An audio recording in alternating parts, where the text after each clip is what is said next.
Ya, halo, selamat malam, cuan troopers. Balik lagi nih ya, kita di TikTok malam hari ini di Selasa malam ya, di bulan April tanggal 2. Halo juga Fiona Paramita. Oke. Jadi teman-teman, hari ini TikTok kita itu berjudul Full Call Auction ya. Jadi pasti nih teman-teman apalagi yang trader ya pasti udah sering dengar mengenai topik ini sedang ramai dibicarakan. Ya, jadi topik kita akan membahas full call auction untung atau buntung. Nah, yang menariknya malam hari ini kita akan ditemani juga dengan Daniel Wiguna ya. Daniel Wiguna adalah Head of Online Trading dari Sukor Sekuritas. Dengan narasumber kita adalah Michael Yo. Ya, jadi ini pasti akan ramai banget teman-teman. Jadi diharapkan nih buat teman-teman semua yang nonton malam hari ini untuk interaktif ya. Kalau misalnya teman-teman ada pertanyaan boleh tanyakan di comment section ya. Jadi buat nanti kalian yang pertanyaannya menarik itu akan dipilih ya. Akan ada 2 buku ya buat teman-teman di sini ya. Eh, Buku investing yang akan kita bagikan buat teman-teman kalau misalnya kalian bertanya ya, nanti akan dipilih langsung oleh admin dari Sukor Sekuritas ya. Jadi stay tune, kalian nonton selama kurang lebih 1 jam TikTok kita malam hari ini. Oke, jadi mungkin sambil kita menunggu Daniel dan juga Michael Yo, mungkin teman-teman boleh absen dulu kali ya sedikit. Ini nontonnya dari mana aja nih? Kita udah mau mendekati liburan panjang juga ya, Lebaran sudah mau dekat ya. Dan buat teman-teman di sini juga mungkin kalau ada yang nyasar nonton TikTok kita malam hari dan belum punya akun RDN bisa buka ya di e-form.sukorsekuritas.com ya. Jadi di sini kalian bisa buka akun kalian bersama Sukor Sekuritas ya, bisa join dengan komunitas yang kita punya. Oke. Ada yang nonton dari Bekasi ya. Halo Fernando. Oke. Ya, ini Daniel sudah masuk. Cek, cek. Halo, Halo, halo, selamat halo, malam Dan. halo, halo. Cek, cek. Suara gue jelas nggak, Jo? Jelas. Aman. Oke. Oke. Nonton dari Cek. Depok juga nih ya. Oke. Wah, banyak ya. Banyak yang dari seluruh ini nih, Jabodetabek ya. Dan seluruh Indonesia. Soalnya narasumbernya itu Bro Michael Yo. Biasanya Bro Bro Michael Michael Yo yo. tuh yang nonton kan rame banget. Selalu bro, selalu ya. Iya, Nonton iya, di iya. Oh, ada yang dari Gorontalo loh. Gorontalo, Gorontalo. Ya. Siap. Sama-sama dari Sulawesi ya. Ya, ya. Jadi pasti bakal seru banget ya. Ini kita belum ngomong apa-apa aja dan udah mau hampir 100 nih. Iya, Ya, iya, jadi iya, iya. Jangan lupa pemirsa. juga untuk ini apa namanya taruh pertanyaannya di kolom question and answer gitu ya supaya bisa kita jawab bareng-bareng dengan Bro Michael Yo. Ya, ya, ya. Oke, iya teman-teman ya. Jadi jangan lupa kalau misalkan ada pertanyaan, boleh langsung di comment section ya. Nanti kita akan pilih kok mendekati Q&A session ya. Jadi nanti kita akan pilih pertanyaan teman-teman semua ya. Oke. eh Mm-mm. Mungkin ini aku mau say hi dulu nih. Ada yang dari Wakanda juga. Wakanda deh. Wakanda ya. Oke. Ya, jadi Gitu. mungkin kita ngobrol-ngobrol dikit dulu kali ya Dan ya kan. Jadi Iya, kalau misalnya kita lihat market kita kemarin kan koreksi ya hampir 2% gitu betul. kan. Hari ini ada pembalikan nih gitu ya 0,44% nih ya naik. Mm-mm. Walaupun kalau misalnya kita lihat dari hari Selasa minggu lalu sampai hari ini ya secara 5 hari ke belakang kita sebenarnya masih minus 1,5%. Mungkin di sini Iya. teman-teman cuan troopers nih kan yang berpikir kira-kira apa yang terjadi, apa yang perlu diperhatikan. Nah, menurut dari Daniel sendiri kira-kira ada apa nih yang mungkin teman-teman bisa perhatikan di dalam market kita sekarang? Oke, ini sebenarnya menarik banget ya, Jo. Kita ngelihat market 1 minggu sebelum kita ada pekan libur panjang lagi ya. Ya, ya, Jadi minggu ya, depan kan kita, minggu depan kan kita full libur seminggu ya, gitu ya. Nah, tentunya ini banyak investor yang juga akan berpikir, oke, kalau mau libur panjang daripada duitnya ketahan di IHSG, hmm, mending gue tarik dulu gitu ya, terutama big fund biasanya tuh kayak gitu. Karena di tengah Indonesia yang lagi libur, Amerika itu nggak libur Hmm. gitu. US Hmm. market, global market itu liburnya nggak sepanjang Indo. Jadi mereka bisa mungkin dapat potential gain atau capital gain di global market. Itu yang pertama. Dan yang kedua katanya kalau di dalam negeri itu ada sentimen yang berkaitan dengan kita punya kondisi politik gitu ya. Hmm. Hmm. Eh, ada gugatan ke MK dari Anies dan juga Ganjar dan lain sebagainya gitu ya dari sisi politik. Terus juga ditambah dengan sentimen dari bursa sendiri gitu. Hmm. Hmm. Ada full call auction Hmm. yang akan kita bahas hari ini ya bareng Bro Michael Yo dengan mendalam. Tapi apa namanya? Tapi yang berkaitan dengan full call auction ini nanti dijawab sama Bro Michael Yo aja. Yang gua mau bahas itu yang berkaitan dengan sentimen-sentimen global dan bulan pendek. Kita bilang bahwa bulan pendek itu artinya dalam waktu 4 bulan itu kita efektif tradingnya paling cuma 2 minggu lebih Hmm. gitu ya. Dan juga kita lihat juga ada musim pembagian dividen yang sudah selesai semua Hmm. gitu. Jadi Ya, ya. ada apa namanya bank BCA, BRI, BNI, Mandiri itu udah kelar bagi dividen. BNI baru hari ini deh kalau nggak salah gitu ya kelar bagi dividen gitu. Hmm. Jadi ya wajar aja habis kelar bagi dividen orang jualan kemudian dia pergi ke market yang masih buka gitu di minggu Hmm. depan.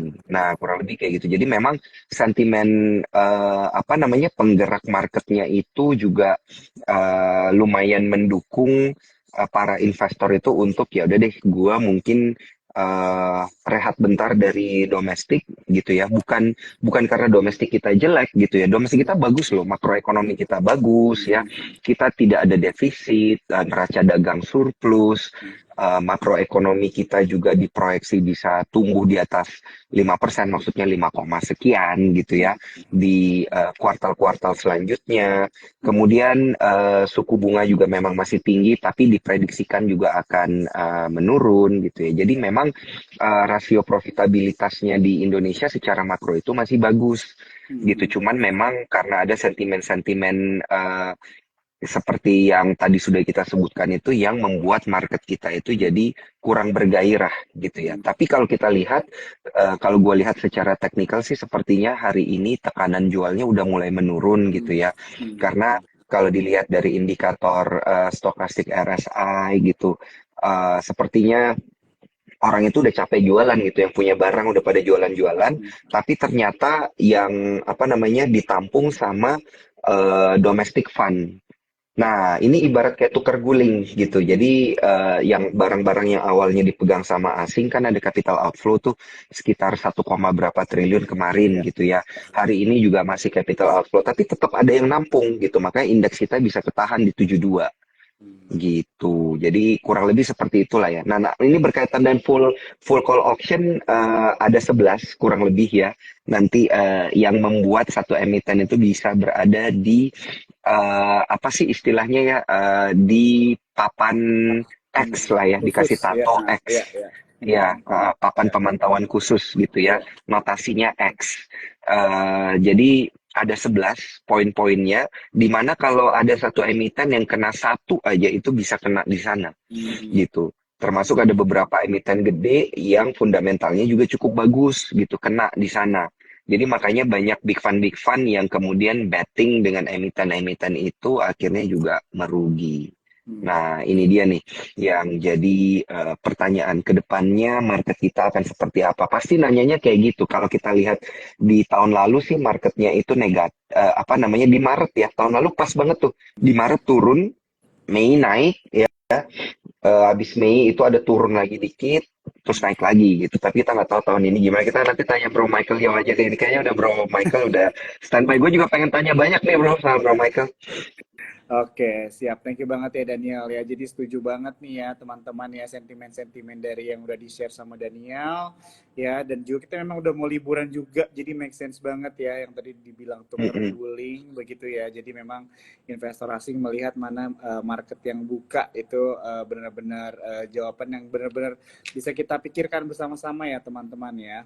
Nah sekali lagi mungkin sebelum kita accept nih invite Bro Michael Yo. Teman-teman di sini kalau misalnya ada pertanyaan ya, di encourage buat teman-teman untuk bertanya ya. Kita bisa interaktif tuh. Ada yang udah bilang Koko sayang, itu udah pasti buat Daniel tuh. Daniel dipanggilnya Koko soalnya. Oke, Atau kita kalau nggak Koko invite. Michael, atau kalau nggak Koko Joe kan ya bisa kan? Kan Michaelnya belum ada. Ini belum masuk nih bro. Oh, Nah iya ini ya. dia. Halo, Halo. halo Bro Mike. Hey. Mantap banget. Kalian ini deh, kalian ganteng-ganteng semua, glowing banget berdua nih. Alah, biasa Wah, aja bro. buset. Ditambah satu Bro Kembar Mike jadi kembar lagi. 3 glowing. Iya. Ini sebagai Sukorian ini harus kacamata begini ya. Aku juga mau cari nih. Kacamata ya. Beda bro. Iya. Beda beda bro. Kalau Bro Beda Mike ada ini. kacamata juga pakai kacamata ya begitu tiga-tiga kacamata Bro. Ya kan?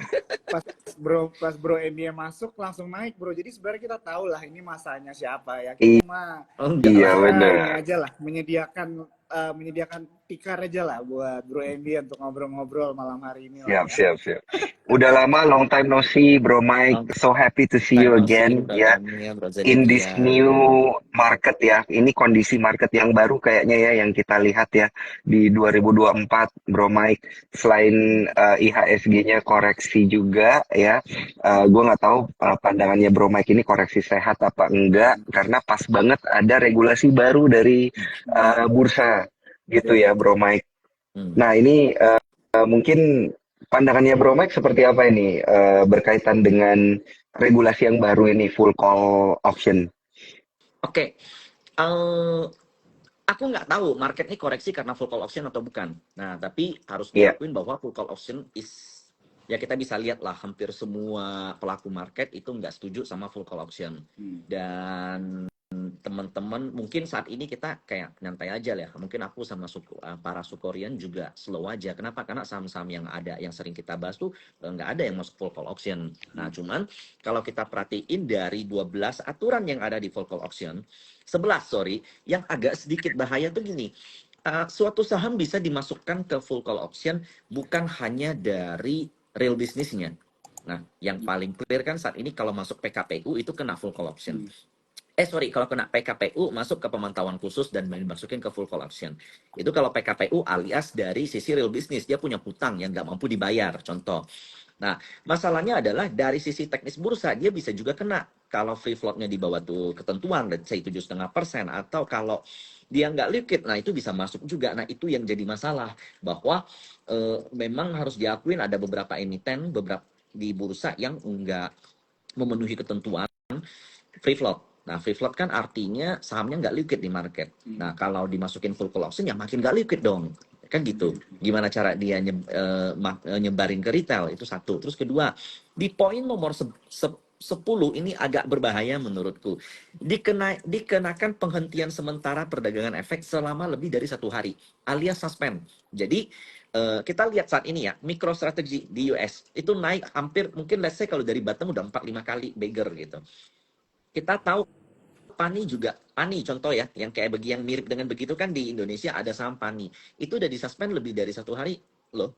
Nah, jadi kalau kayak ada saham yang demand-nya terlalu besar atau ada valuation game atau ada restruksasi yang begitu gede dan menciptakan demand yang besar di satu saham di Indonesia, nah itu bisa kena full call option. Kenapa? Karena kalau suspend lebih dari 1 hari kan.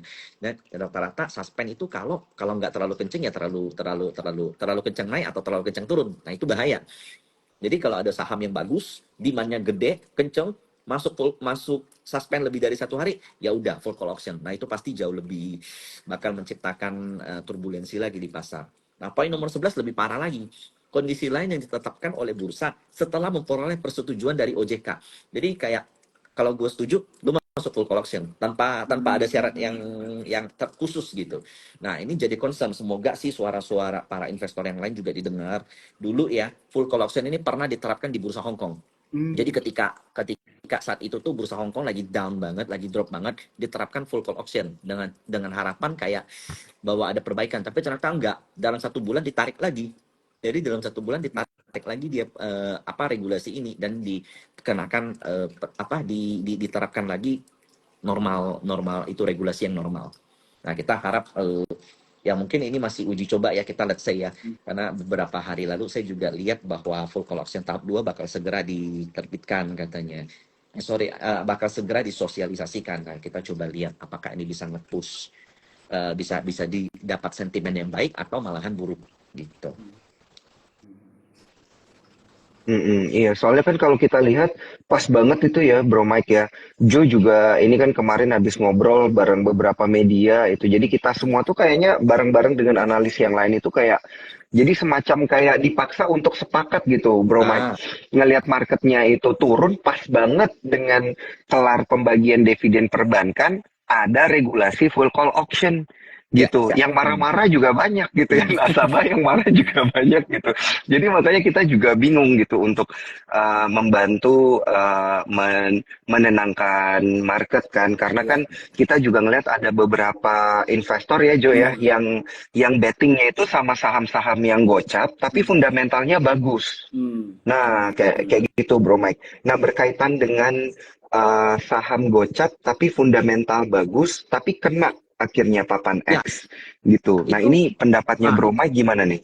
nah Mm-mm. itu masalahnya gini, karena di dalam poin nomor satu, harga rata-rata saham selama 6 bulan terakhir adalah 51, kurang dari 51. Jadi kalau di 50 Iya. udah pasti nggak akan ada transaksi yang besar dong. Itu satu. Yang Mm-mm. kedua, Mm-mm. kalau seandainya harga saham tidur digocap, kayak ini Cik Rita kan pernah ngomong. Jadi dulu Iya benar. Bumi itu digocap pernah balik lagi ke 8.000. Nah kalau begini ya nggak akan Ah, mungkin kejadian.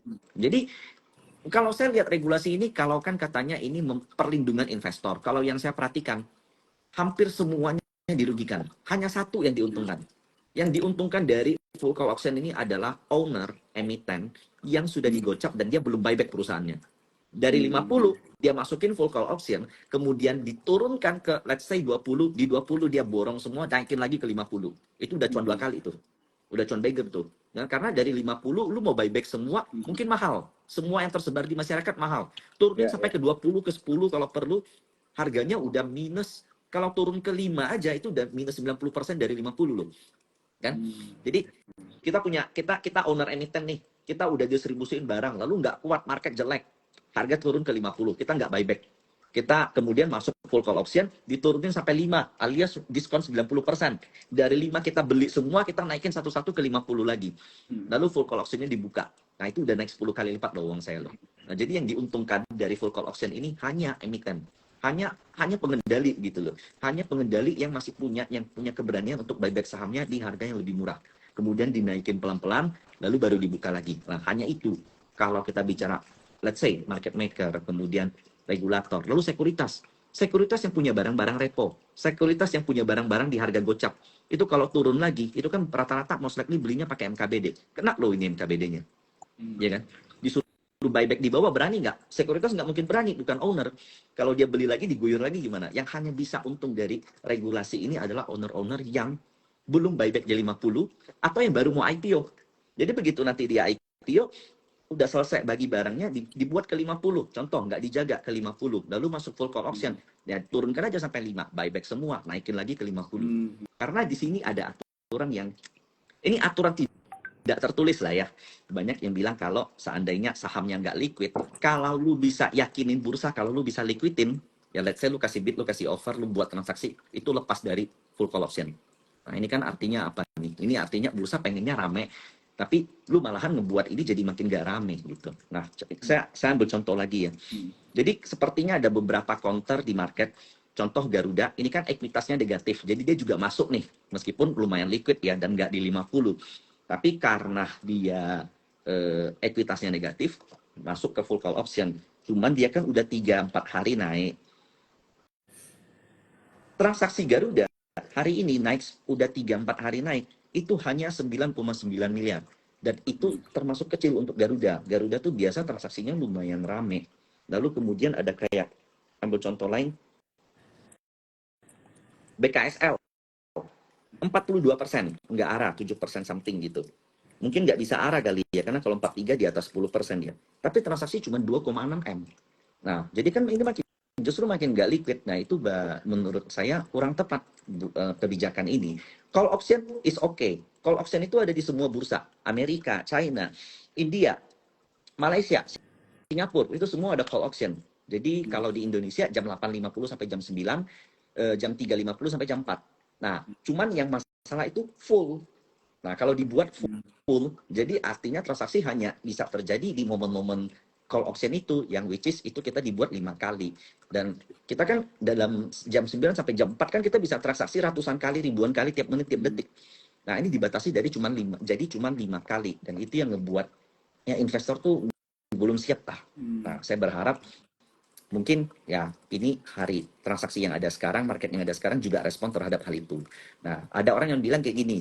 Jadi ini aku baca komen-komenan orang tuh lucu. Aku awalnya setuju. Karena kalau aku baca 200 emiten yang masuk, hampir semua nama tuh aku nggak kenal emiten-emitennya. Mungkin dikatakan udah memang emiten ini udah jarang dapat perhatian lah di market. Lalu ada yang bilang, ini kan untuk menghukum orang-orang yang ngebeli tanpa ngelihat fundamental, ataupun ini untuk menghukum orang yang beli saham nggak jelas. Ingat loh, ada ADES dan TOTO loh. Nah, salah satu dari mereka itu bagi dividen, 4% lebih 5%. Nah, itu mereka bisa masuk hanya karena free float. Sementara Bank Permata, free floatnya tuh nggak sampai 5% nggak masuk. Nah, ini next time, nanti ujung-ujung kalau semua bisa masuk, bahkan kalau seandainya disuspend, seandainya nih, saham ini, contoh ya, ada satu saham yang harganya 70, 80, atau 100. Ternyata dia turn around. Mau diinjek sama, dapat proyek strategis dari pemerintah or whatever else gitu. Harganya bisa beggar 2, 3, 4, 5 kali. Ramai kenceng, naik ARA 25%, ARA 25%, ARA ketiga 25%, suspend lebih dari 1 hari, nggak jadi, ya udah turun lagi. Ya, artinya kan seperti itu. Jadi itu bahaya menurutku. Yang poin nomor 10 terutama itu yang agak berisiko untuk bursa kita. Iya, benar-benar setuju banget. Karena kan ada kayak tadi emiten apa Toto gitu ya. Kalau Cirita kemarin bilangnya ada BKSL gitu. Jadi Ya. emiten-emitennya masih bagus, bagi dividen, fundamental bagus, tapi apa namanya kena juga gitu ya. Papan full call auction ini gitu, atau papan pemantauan khusus gitu. Jadi ya mau gimana lagi ya. Dan juga ini yang Bro Mike bilang ini bener ya Jo ya, kayak semacam emiten itu dipaksa untuk buyback gitu ya, supaya ada likuiditas, tapi dengan harga murah gitu ya. Iya. Itu jadi salah satu memang yang Bro Emi mention itu juga menjadi salah satu apa ya, kekhawatiran juga gitu kan, istilahnya tujuan FCA ini buat apa? Mungkin sebenarnya untuk lebih fairnya mungkin sosialisasi yang lebih baik harusnya ada begitu ya untuk para retail gitu kan, kita ini maksudnya dari mekanisme yang baru ini begitu kan. Karena ya benar kayak yang dibilang kan, kalau misalnya Lapkeo kan bisa dipoles-poles aja jelek, bisa sengaja terus jelek, harga turun 1 atau 2 buyback naik lagi, itu kan Iya. berbahaya gitu ya buat retail. Nah, tapi kita nggak tahu ya tujuannya seperti apa, Iya, makanya sama kan sosialisasi. kalau kalau full call auction itu kan cuma ngelihat bid sama offer doang ya, Bro Mike ya. Ya. Jadi kita nggak bisa ngelihat orang ngantri di mana gitu, jumlahnya berapa. Pokoknya kalau kiri kiri, kanan kanan gitu kan. Sebenarnya Jadi ini bukan bid semacam offer sih, kayak lebih ke blind IF dan trading IF. ya. Iya IF iya dan IF, iya benar. bukan bid dan offer ya. Ah, ah. Karena bid dan offer kalau udah muncul ya udah telat sebenarnya. Kita hanya bisa di satu harga doang kan. Iya, benar benar Dan benar dan ini benar. dan ini ada satu cara yang makin baik untuk owner emiten yang belum buyback di 50 dan yang baru mau IPO. Nah, caranya ya kayak itu. Ya. PKPU itu kan mudah sekali ya untuk dibuat ya. Kalian pura-pura aja berhutang sama orang lain. Nah, Hmm. kalian pura-pura berhutang sama kalian punya supplier, kalian pura-pura berhutang sama konsumen, atau pura-pura berhutang sama bank, kerja sama aja. Lalu contoh pinjam 10M, lalu nggak mampu bayar 10M-nya, 10M-nya kalian simpan aja di kas atau di mana, beliin emas atau beliin Bitcoin atau beliin saham atau apapun itu. Lalu ajukan suruh peminjamnya yang krediturnya laporin ke polisi, laporin perdata gitu. Aku kena PKPU. Nah, kemudian sahamku turun ke bawah. Ternyata aku mampu bayar. PKPU-nya dibuka, lalu kenceng lagi, lalu dibuka, lalu papan pemantauan khususnya. Nah, pas begitu di bottom, aku bebas beli mau di berapapun. Cuman retail yang dari harga 50 turun ke ngelihat harga sahamnya tiap hari turun 10% kan pasti condong untuk jual, bukan untuk berani bertahan atau berani buyback. Nah, itu tuh ingat tuh. Nah, kalau kayak begini kan aku sih sarkas sih. Maksudnya ini berbahaya untuk retail, ini bukan ngelindungin retail gitu loh. Ya, oke, oke. Nah ini sebelum kita lanjut ke pertanyaan selanjutnya ya, ini seru banget ya sama Bro Emi. Kadang-kadang gue suka kehipnotis nih kalau ngobrol sama Bro Emi nih, kadang-kadang jadi lupa Enggak gitu lah. ya, karena seru ngedengerinnya. Jadi ini Iya. buat teman-teman nih ya, ini banyak banget istilahnya komen-komen yang benar-benar istilahnya interaktif ya teman-teman ya, tapi tetap kita juga harus respectful. Di sini aku mau bagiin 5 hadiah ya buat teman-teman yang nonton malam hari ini ya, free buat teman-teman ya. Ada merchandise khusus dari Soko Sekuritas. Yang kalian perlu lakukan hanya cuma screenshot aja ya IG live malam hari ini, TikTok malam hari ini, tag di Instagramnya Ko Michael Yo ya, MY, tag IG Soko Sekuritas dan tag Instagramnya Daniel Wiguna ya. Akan ada 5 merchandise menarik ya teman-teman ya buat semuanya. Oke, kita lanjut lagi. Nah, jadi tadi kan kita udah ngomongin ya istilahnya mengenai pendapat kita lah ya mengenai mekanisme dari full call auction ini. Pertanyaannya nih bro, dengan FCA ini apakah masih tetap bisa untung nih gitu kan? Tadi kan kesannya kita ke arahnya ke pesimis nih. Ini kan kita ngobrolnya sama Bro MY nih kan. Nah kalau misalnya dari Bro MY sendiri, kira-kira dengan keadaan FCA ini pun sekalipun, apakah kita masih bisa melihat ada celah untuk mendapatkan untung atau profit sebagai retail, atau mungkin tidak sama sekali, lebih susah? Dengan keadaan full call auction seperti ini, Iya. I'm sorry to say, tidak. Jadi bukan cuma kita, bukan cuma retail, sekuritas juga nggak akan kelabakan. Kemudian owner emiten pun yang sudah buyback di 50 itu bakal kelabakan. Benar-benar menurut saya yang hanya diuntungkan dari skema ini adalah emiten yang duit cashnya masih banyak dan dia belum buyback perusahaannya. Hanya itu yang diuntungkan. Hanya dia. Ini tuh pernah kejadian di Bufa. Jadi Bufa itu pernah kena PKPU, dia punya obligasi bonds yang nggak bisa dibayar, kemudian berhasil di-convert, ada buyer untuk membeli semua bondsnya, berhasil di-convert ke saham. Bufa yang waktu itu turun di bawah 50, perlahan merangkak naik di atas 50, kemudian pemantauannya buka. Nah, setelah itu Bufa dari 50 mau ke 100, mau ke 150, mau ke 200, bebas. Tinggal hire market maker mungkin, atau tinggal diramein sahamnya. Nah, siapa yang cuan dari ini? Retail saya yakin dari 50 turun ke bawah 50 udah pasti worry, hampir setiap hari worry. Karena bottomnya dari 50 adalah 1. Nah, yang bisa sekuritas, yang megang saham Bufa dari 50, turun terus setiap hari juga pasti worry. MKBD tiap hari turun. Yang benar-benar bisa menghasilkan dari ini hanyalah owner, karena dia tahu hutangnya kapan dilunasin, kira-kira company-nya itu valuasinya next time ke depan bakal berapa, pendapatan projection-nya berapa. Jadi benar-benar ya saya tuh cukup yakin kayak BKSL contoh. BKSL sebenarnya bukan company yang jelek, itu masih ada potensi untuk turnaround. Nah, kayak gitu-gitu yang diuntungkan. Kenapa? Karena dia pasti dia mampu buyback lah kalau di bawah gitu. Nah, jadi kalau kita sebagai retail agak susah nih. Nah, sip. Gue suka banget nih jawabannya KMB ya, langsung to the point banget. Jadi ini udah sebenarnya lebih menjawab topik kita bro, karena ada pertanyaan nih, untung atau buntung udah jelas, nggak ada untungnya, susah gitu ya. Nah, jadi mungkin satu pertanyaan. Gue punya follow up question. Gue dulu. Gue jarang-jarang ngobrol sama Bro Emi. Jadi ini sekalian nih gue nanya nih. Ada follow up question. Bro Emi, kalau misalnya kita ikut spekulatif buy nih, misalnya ya. Kita ikut spekulatif buy di deket-deket harga nominalnya dia. Atau kita ngelihat BVPS, book value per share, gitu kan. Kita ikut juga tuh spekulatif buy. Gimana tuh menurut Bro MY? Kan emiten ada harga nominal gitu ya. Ada nilai bukunya dia setelah berapa tahun melantai di bursa gitu. Kalau kita ikut-ikutan apa tuh namanya spekulatif buy gimana nih? Bagus.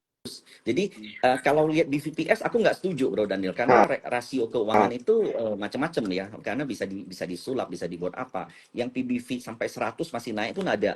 Tapi kalau ikut nominal, nah itu aku setuju. Contoh Gotoh nominal kan 2 karyawan ya. Nah itu kalau Gotoh kalau kedua beli tuh. Kalau menurutku Gotoh kalau kedua beli, atau mendekati 2 beli gitu loh. 2 ke 4 aja beggar, balik ke 50 aja udah berapa gitu kan. Nah jadi nominal owner sama dengan kita itu penting. Jadi ini tuh mirip dengan skema right issue dari owner. Contoh, ada company yang mau right issue, angkanya sekian, dan let's say 70% 80% dari right issue itu diserap sama owner. Biasakan ini cuma untuk nambah equity atau inject aset. Nah, itu company-company turnaround. Contohnya yang baru-baru ini terjadi Pani ya. Contohnya Pani itu kan owner kan rata-rata ngebeli di angka 5.000. Nah, 5.000 itu jadi nominal, ya kan? Nah, Iya, tapi iya, kalau iya, iya. saham-saham yang baru IPO kan nominalnya most likely, sorry itu saya rata-rata kebanyakan di bawah 50. Lu nggak akan bisa kalahin owner rata-rata. Nah, so Iya. ini bisa diuntungkan kalau kita ikut nominal atau kita rajin-rajin cek website kasih ke kemudian owner nih buyback nggak nih, atau rajin-rajin lihat broksum dari saham-saham FCA. Ini kira-kira ARB 10% ada yang makan nggak? Kalau ada yang makan, owner atau bukan. Tapi most likely sekarang rata-rata masih stabilize kayak rata-rata transaksi 1M, 10M. Garuda yang arah udah 3 kali aja cuma 10M transaksi hari ini. Masih too small gitu loh, masih terlalu kecil. Jadi lebih kayak Hmm. it's not about flow. Ini bukan tentang flow, ini udah bukan tentang fundamental, ini tentang harga modal owner berapa, owner mau beli di berapa gitu loh. Jadi kan banyak yang kaitkan FCA ini dengan judi togel kan katanya, ininya apa Oh iya konotasinya pernah, tuh ya gue judi baca. togel. Ya, ya, ya. Oke, berarti ngikutin nominal ya, bener juga ya. Soalnya itu harga modal ya, istilahnya Harga lah ya, modal. Bro Mike ya. Mhm. Kalau memang company-nya masih ada Oke. harapan, kayak kayak menurut saya kayak Garuda, BKSL, nah itu masih ada harapan menurut saya ya. Mm, Emiten-emiten seperti ini. Nah itu kalau ngikutin nominal, itu menurutku oke. Makanya mereka bisa bertahan kan. mm. Oke, oke. Jadi semacam retail ini semacam secara tidak langsung didorong juga untuk berpikir bahwa oke, mungkin bisa sedikit spekulatif buy di dekat harga nominal lah gitu ya. Tapi disclaimer on ya, disclaimer on, keputusan jual beli ada di tangan para investor nih tentunya. Yang pasti kalau untuk spekulatif buy seperti ini harus punya landasan fundamental yang kuat. Jangan cuma karena harga Iya, sih. Hmm. oke, oke, oke, benar-benar setuju. Silakan, Ya, yuk. oke. Iya, iya. Jadi menarik banget ya teman-teman ya insight yang kita dapat malam hari ini. Oke, tadi mungkin sebenarnya pertanyaannya dari gua itu adalah, tadi kan kita udah membahas istilahnya mengenai apakah untung gitu kan atau buntung dengan adanya full collection ini, dan jawabannya sudah clear gitu ya, sangat memberatkan investor gitu ya buat retail. Nah, mungkin sekarang pertanyaannya lebih ke arah buat Bro Emi nih, kira-kira gimana caranya kita survive nih dengan adanya mekanisme baru ini sampai mungkin nanti dievaluasi begitu kan, karena kalau misalnya kita lihat ini tadi mana ya, ini ada temen ada dari yang nonton ya, buset bener-bener banyak banget bro, kalau mau menonton sama lo questionnya gue sampai hilang nih.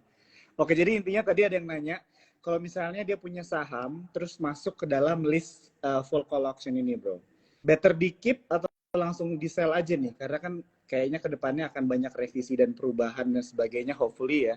Tapi kalau menurut lo gimana nih untuk menanggapi situasi tersebut? Kalau seandainya FCA ini direvisi, semua saham yang saat ini di bawah 50 itu akan balik menurutku. Jadi bakal Hmm. rame lagi seperti awal gitu. Jadi kalau saat ini Hmm. mau jual pun, I think mau jual kalau seandainya saham kalian yang terkoreksi saat satu hari transaksi cuma 10 juta atau 2 juta atau 100 juta, gimana jualnya? Saya rasa nggak bisa juga ya.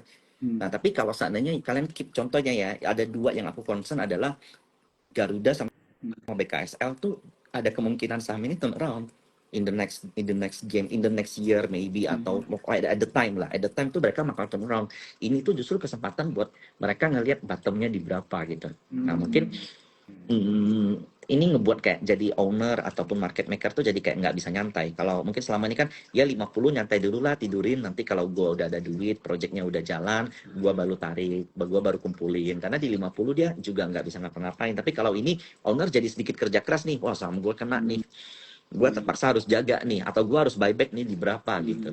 Nah jadi ini benar-benar kayak only selected only selected kayak only selected stocks gitu. Jadi kamu harus cari kayak berlian di antara tumpukan sampah gitu. Hmm. Karena saham yang masuk full collection kan kebanyakan ya, sorry to say, kayak kebanyakan emiten-emiten yang udah jarang dapat apresiasi, tapi di antara semua itu pasti ada berlian. Nah menurutku kayak Garuda, BKSL itu bisa jadi contoh. Nah kalau yang lain aku nggak tahu. Nah coba coba deh jadi alasan kenapa kalian pegang saham ini, dia bisa kegocap tuh karena apa? Karena margin call kah? Atau karena company-nya memang udah mau pilot kah? Atau cuman karena ada, biasanya yang biasa rebound kayak begitu tuh karena ada hutang. Nah, itu yang menarik gitu. Dia ada hutang gede, tapi ini company too big to be true gitu. Hutang Hmm. ini tuh suatu saat bisa dibeli sama orang lain gede, atau hutang ini bisa direstruct, atau hutang company itu bisa turn around. Nah, itu yang menarik tuh. Kayak zaman-zaman dulu tuh kita banyak banget ngelihat yang kayak begitu-begitu. Jadi company-company yang hutangnya banyak dibeli sama orang, kemudian di-convert jadi saham lalu dinaikin. Kebanyakan yang kayak gitu. Cuman ini kita udah bicara, kalau kita bicara fundamental valuasi ya udah nggak begitu kepake sebenarnya. Kalau di riset kan juga nggak mungkin tuh sekuritas keluarin riset yang kayak begitu-begitu juga nggak mungkin tuh.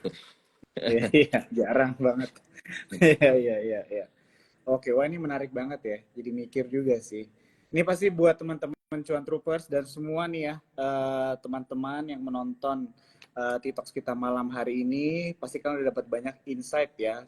Jadi jangan lupa, sekali lagi aku mau ingetin, kita ada bagi-bagi merchandise buat kalian yang share story mengenai TikToks kita malam hari ini ya, mungkin dengan quotes-quotes yang Bro MY mention atau mungkin Bro Daniel juga ya. Nanti akan ada hadiah yang dikirimkan. Oke, mungkin waktunya kan tinggal 19 menit lagi nih. Nah, kita juga mungkin mau lompat ambil pertanyaan dari teman-teman Cuan Troopers ya Dan ya.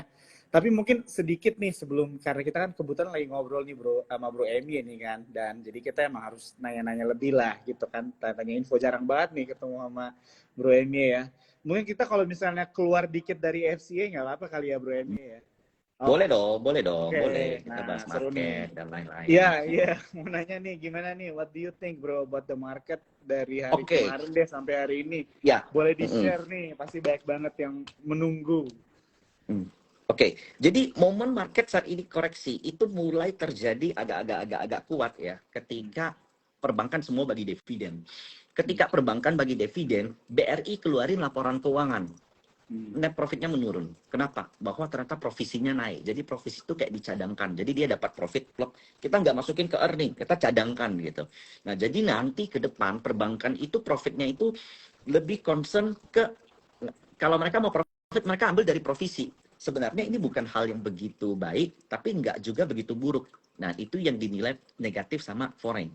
Dan menyusul beberapa hal yang membuat IHSG ini lemah. Pertama adalah IDR yang menembus angka 16.000, hampir ya, dolar hampir menembus angka 16.000. Kemudian perbankan kita yang kita jago-jagokan dari kemarin-kemarin, nah ini udah selesai bagi dividen. Nah, kemudian koreksinya pun dengan outflow yang cukup masif dari foreign. Ketiga, kemarin data PMI di China itu rebound, positif growth dibandingkan dengan month on month. Dan itu udah sepanjang tahun 2023 dari awal, jadi udah setahun lebih mereka nggak pernah positif PMI. Kali ini positif PMI. Shanghai naik kenceng, HSI naik kenceng. Nah, kita bisa lihat kayaknya hari ini 2% deh. Kemarin juga kenceng juga. Menurutku ini dana sedikit balik ke sana nih. Kemarin kan kita kenceng-kenceng karena MSCI ada yang ex-China, FTSE ex-China, Wisdom Tree ex-China. Uang-uang dari Cina itu pindah ke kita. Pindahnya kemana? Pindahnya ke Telkom, pindahnya ke Big Banks. Nah, kemudian Big Banks-nya udah selesai. Kebetulan Big Banks kita tuh NIM-nya tinggi, gross-nya tinggi. Cuman sayangnya di 2024, gross daripada perbankan kita turun. Kalau nggak salah, Bank Mandiri aja dari 2023 plus 23%, di 2024 plus 10% doang. Alias gross-nya itu turun 10%, turun setengah 50%. Masih gross tapi turun. Jadi teman-teman mesti mungkin sedikit bukan waspada sih. Teman-teman mesti turunkan ekspektasi kalian kalau perbankan itu masih makan all time high, all time high, all time high, all time high. Menurutku perbankan saat ini bakal koreksi dulu. Nah, barusan aku cek, asing keluar sama perbankan itu agak-agak gila. Dia akung selama 1 bulan, keluarnya dalam 3 hari. Nah, bagusnya lokal kita yang ketika ketika perbankan all time high rutin jual, lanjut balik badan baik-baik. Nah, kita perhatiin kayak broker-broker lokal dalam 2 hari ini mendominasi pembelian. Hari ini IHSG rebound juga karena lokal. Nah, jadi perbankan teman-teman mesti spare 3 bulan ya, 3 bulan di Q2. Rata-rata IHSG performa terburuk selama 10 tahun itu selalu terjadi di Q2. Menurutku 70% rakyat Indonesia kan muslim. ketika momen Idul Fitri, reksadana ini ya seperti yang Bro Daniel tadi bilang, reksadana itu bakal banyak yang redeem. Mereka bakal kesusahan mau beli apa juga harus jual, mau beli apa juga harus jual. Kenapa? Karena perlu dana untuk Idul Fitri. Lepas Idul Fitri itu bakal normalize menurutku itu satu. Nah, tapi normalize-nya perbankan langsung balik all time high enggak. Tapi tekanan jualnya udah mereda. Nah, yang aku sedikit concern adalah ini. Dolar menentu 16.000. Gold all time high. Karena gold ini kan korelasinya terbalik sama inflasi ya. Kemudian kita bisa lihat saat ini ya, semua central banks takut ngebeli bonds. Kebanyakan takut sama pemangkasan suku bunga, belinya kebanyakan gold. Jadi cadangan apa komposisi portofolio dari central banks kebanyakan gold. China, Malaysia, Singapura itu semuanya belinya gold. Makanya gold all time high, all time high, all time high. Sayangnya korelasi antara saham dengan gold, saham gold dengan IHSG, gold dengan saham di IHSG itu rendah. Kita ada BRMS, ada Antam, tapi rendah korelasinya. Nah, so yang jadi concern aku adalah ketika gold all time high begini, kemudian PMI di China itu mulai rebound, maka ada potensi rebound yang terjadi di sektor komoditas. Karena China itu salah satu konsumsi komoditas nomor 1 di dunia. Nah, jadi begitu China rebound, ini perbankan koreksi itu wajar. Kenapa? Karena kemarin kita masuk tuh pinjam duit sama mereka. Pinjam duit dari asing-asing yang fund-fund asing yang selama ini markir di China keluar. Bayangkan, GDID itu udah koreksi 90% loh. Alibaba itu udah mau balik ke harga IPO. Jadi kalau mereka mau sekedar rebound 10%, 20%, itu berapa valuasi yang kemakan? Harus berapa uang yang balik ke sana? Bisa cukup agak dalam.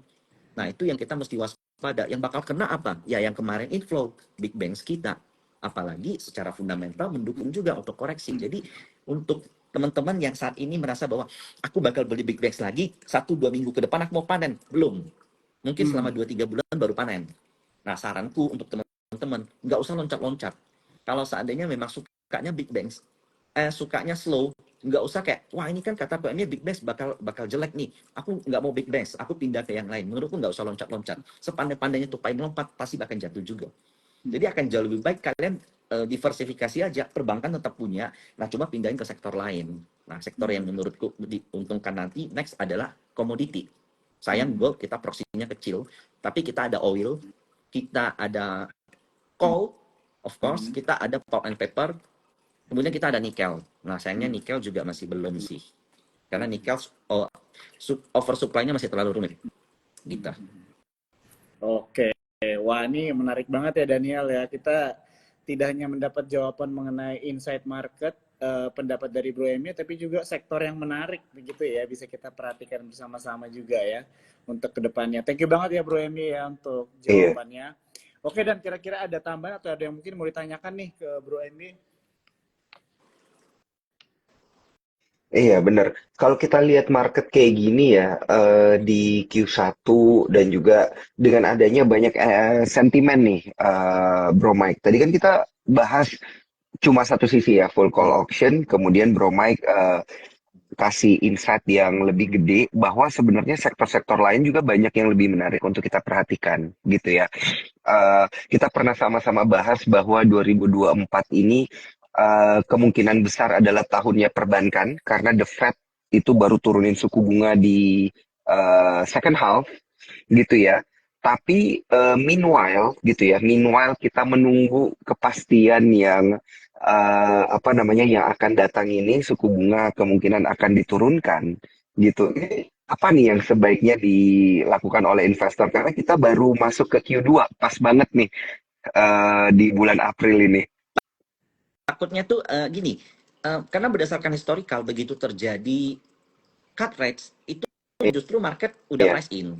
Oh, Nah, kita tuh 1, 2, 3 bulan ini price in juga terhadap itu. Nah, mm-mm. begitu udah kejadian bisanya drop gitu. Nah, lalu biasanya drop itu satu. Nah, so selama proses ini menurutku bagaimanapun Big Dex bakal tetap kembali, tetap jadi perform karena kita weighting kita 40% di IHSG perbankan tuh susah digantikan. Agak sedikit mengecewakan ya, menyedihkan. Kalau kita lihat Nasdaq, Nvidia tuh naik udah 340-an%. Banyak saham tech, 7 saham tech ya yang ada di luar di Nasdaq itu heavy cash. Kalau kita heavy cash kita saat ini apa? BCA heavy cash. Kemudian kayak perusahaan tambang batu bara PTBA itu heavy cash. Kalau di sana perusahaan teknologi heavy cash-nya dan mereka catatin earning. Nah, kalau itu mereka awal-awal bubble tech itu tahun 91 kan. IPO 91 kemudian pecah di tahun 2000 something gitu. 2003, 2001 apa 2003 ya bro, jadi kayak aku lupa. Jadi begitu mereka bubble tech, rata-rata semuanya hancur nggak bisa balik. Kenapa? Karena tech mereka belum ada bisa profit. Nah, this time berbeda. 2020 semua tech rebound, 2021 rebound, kemudian bubble kecil, tapi ternyata saat ini rata-rata saham tech itu rebound lagi. Nah, kita enggak. Kita masih tech kita yang profit apa sih? Nggak ada.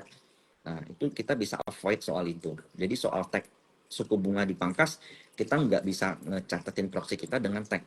Justru dengan perbankan. Jadi menurutku nanti ya, kalau selama proses nanti cut rates, maybe perbankan bakal ada koreksi, atau sideways lama banget. Nah, menurutku tetap stay di perbankan untuk teman-teman yang cukup konservatif. Karena BNI itu pernah sideways 1 tahun sebelum break all time high lagi. Di 2024 ini sebelum break, itu dia sideways-nya 1 tahun. Wah, itu hebat sih kalau bisa nunggu 1 tahun. Tapi kalau dicatat lumayan, dividen 4%, kenaikannya 20% something. Nah, kalau kita catat 24%-an something, dengan jangka waktu 1,5 tahun nunggu, worth it lah ya. Worth it dong. Oke, oke. Nah, cuman tahan nggak ngelihat Worth it, saham-saham worth it. lain naik tiap hari kenceng, sementara kitanya diem gitu 1 tahun.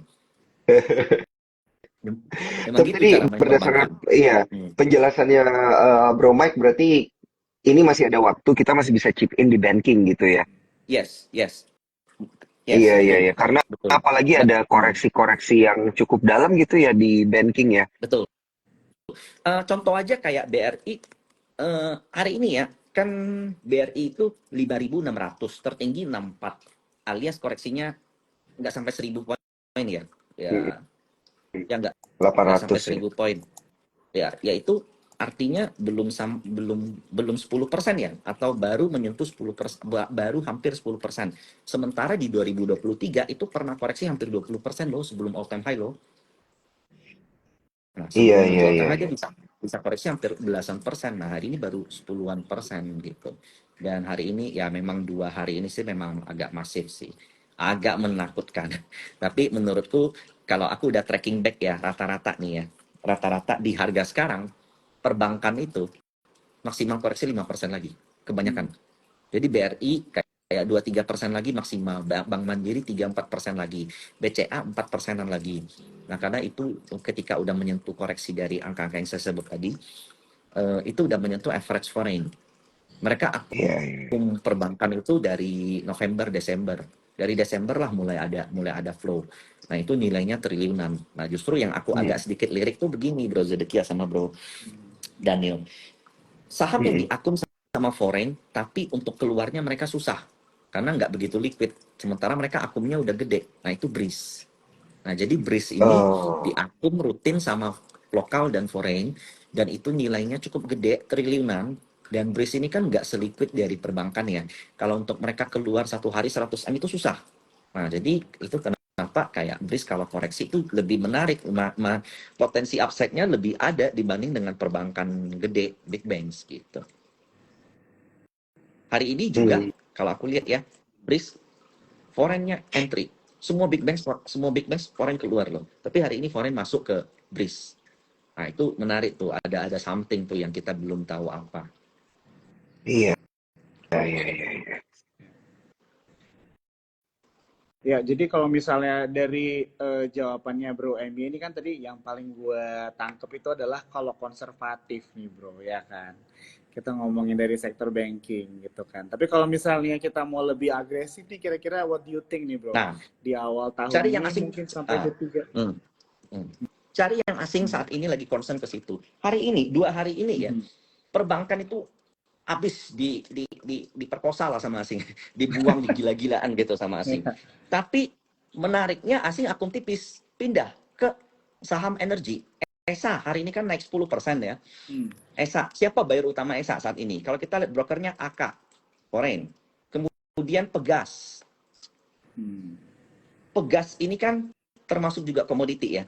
Hmm. ketika perbankan jualan semua, ketika foreign jualan semua perbankan, hari ini pegas YUBK, kemudian INKP termasuk komoditi. Hari ini yang beli INKP ada foreign juga. Iya, hari ini net buy foreign di INKP. Kemudian kita coba lihat komoditi apa lagi nih. Contoh, kita lihat Agro, Soso, tapi kita coba lihat call yang lainnya. Kayak UNTR deh kita coba lihat. Nah, UNTR hari ini AKBK beli 50 miliar. Sellernya lokalan semua. Jadi, ya kalau memang kalian berani lebih sedikit lebih agresif, komoditi is my next bet. Is my next, jangan bilang bet lah. Is my next view untuk yang dapat kebagian kue selanjutnya lah. Kalau kita lihat chart dari komoditi juga rata-rata reversal. Call itu kan era bullishnya call itu kan 2022 ya, berhenti di 2023 kan. Sorry, 2021 2022 aku lupa. Pokoknya era berhentinya call itu udah 1 tahun lebih. Era dia tidur itu udah 1 tahun lebih. Apakah ini bakal jadi next hit? Jika hanya seandainya China rebound, nah itu akan jadi katalis yang besar. Jadi harga call itu kan sebenarnya koreksinya turunnya udah nggak dalam-dalam lagi ya. Nah kalau kita lihat secara broksum juga asing tuh udah mulai ngelirik tuh call. Kayaknya aku ada deh ngobrol sama Bro Daniel deh. Asing tuh udah mulai ngelirik call. Cuman kalau dibilang rally belum gitu. Nah, tapi udah mulai jalan gitu. Nah, salah satu my next bet, my next fee itu aku suka UNTR. Kenapa? Karena UNTR ini kan punya emas. Dia juga punya proksinya ke batu bara juga. Kalau batu bara naik, tambang naik, ya penjualan mereka pun bakal naik gitu. Wah ini gue suka banget nih ya. Ada yang bilang FCA itu full commodity auction nih. Gara-gara lu bahasnya sektor energi. Ya jadi gue jadi keinget nih buat teman-teman yang nonton malam hari ini, mungkin kalian ada yang ketinggalan ya. Tadi kita banyak banget yang udah dibahas ya. Kita di awal tuh banyak bahas mengenai full call auction. Buat teman-teman yang penasaran jangan khawatir, nanti ini TikToknya akan di save di Instagram Sukor Sekuritas, jadi kalian bisa nonton dari awal. Ya, dan buat kalian juga ada 5 merchandise dari Sukor Sekuritas ya, yang kalau kalian screenshot TikTok malam hari ini, tag Instagramnya KOMY, Instagramnya Daniel Wiguna, dan juga Sukor Sekuritas ya. Dan kalian mungkin bisa masukin di situ caption, komen, atau mungkin hal-hal apa yang disebut sama KOMY atau mungkin dari Bro Daniel juga yang menarik ya teman-teman ya. Dan jangan lupa kalau kalian belum punya akun bisa buka di eform.sukorsekuritas. Oke, dan mungkin kira-kira ada satu pertanyaan lagi nggak nih yang mau lu tanyakan sama Bro MY sebelum nanti mungkin kita akan tutup TikTok kita malam hari ini. Oke. Satu pertanyaan terakhir nih, Bro Emi. Momentum apa yang sebenarnya bisa kita manfaatin di tengah kondisi market yang lagi kayak gini nih ya? Apa namanya, banyak yang jualan, intraday trading sampai di 7.100 gitu ya. Mau liburan seminggu gitu. Dan untuk memulai kuartal kedua gitu supaya nanti at the end of Q2 kita bisa portonya lebih baik lah, Bro Emi. Wah ini susah nih pertanyaannya Bro Daniel. Aku mesti mikir tuh. Yang susah disiapin yang terakhir Bro. Soalnya aku sendiri di Q2 aku condong gini, karena aku tuh kesan ini tuh nggak suka lompat-lompat, Bro Daniel. Jadi danaku yang ada saat ini sektor yang aku masih suka big banks, tapi aku sendiri nggak expect kalau pembelian big banksku di akhir Q2 bakal profit. Aku hanya pengen kayak punya dana parkir. Satu, biar ngelawan inflasi. Kedua, biar bisa ngelawan deposito atau indeks. Nah, menurutku itu bisa. Nah, tapi my next dana parkir, dana cashku itu aku bakal gede di komoditi. Oke. Berdasarkan yang ada, karena aku ngelihat makro, kemudian kita ngelihat gold yang tinggi, lalu kayak perbankan tuh kayak banyak yang nanya kayak sektor retail Idul Fitri gimana. Kita tuh udah nggak bisa harapin domestic consumption, nggak bisa. Jadi kan ini kan baru pemilihan election ya. Kita tahu 02 menang, kemudian itu kan pasti bakal ada rapat baru, kemudian bakal ada kebijakan-kebijakan baru. Nah, target Pak Prabowo tuh GDP tuh 78% loh. Gila, itu 78% sih tinggi. Tapi dengan beberapa kebijakan seperti kayak ini apa sih? Kayak tax yang diubah, kemudian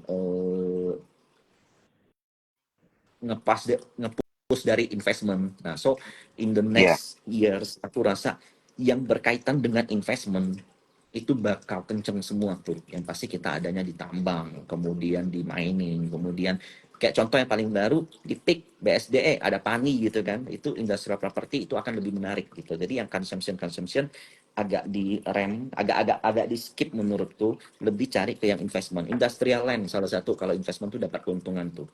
Jadi kayak SSIA, kemudian eh, BES, Demas, Akra, nah itu menarik tuh.